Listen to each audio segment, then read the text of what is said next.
an old friend of yours heard you were going to be on the show and just had to ask you a question. Let's take a look. Hi, Adam. It's Hi, Daisy. I'm very happy to be here celebrating you. And since I've known you for almost 20 years, maybe more than 20 years, and we almost share the same birthday, and we've been just about best friends for all that time.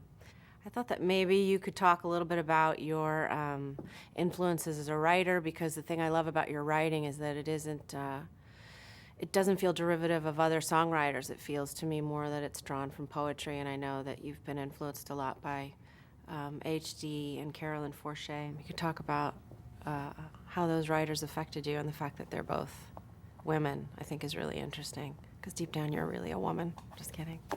Anyway, love you. That, of course, Mary-Louise Parker, star of Weeds, film, television. Daisy. Daisy. Daisy, a nickname from childhood growing up together? No, we met she had just made her first movie, and she was doing a Prelude to a Kiss.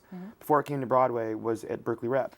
And she had gone to college with a friend of mine, and I was in my first band.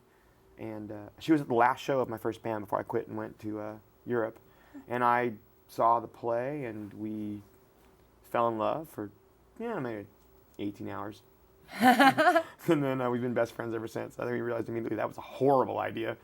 But we used to joke that we were twins separated at birth, that we weren't actually born a day apart. She actually inadvertently helped you name Counting Crows, didn't she? Yeah, well, in her first movie, Signs of Life, there's a scene where Vince D'Onofrio and Kevin O'Connor are standing on a hillside trying to figure out what they're going to do with the rest of their lives, and one of them says, "What was that nursery rhyme your grandmother used to tell us?" A flock of crows flies up, and that's what it is. And Vince says, "What was that nursery rhyme your grandmother used to tell us about counting crows?"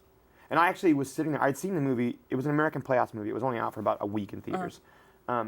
And I'd seen it, and then I was at home. It had come out on videotape.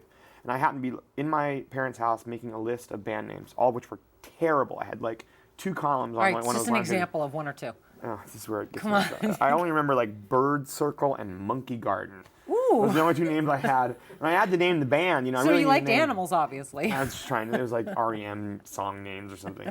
And then I'm watching the movie at the same time, and all of a sudden Vince says that, and I thought, oh, Counting Crows, that's a great name. It stuck. And everyone hated it.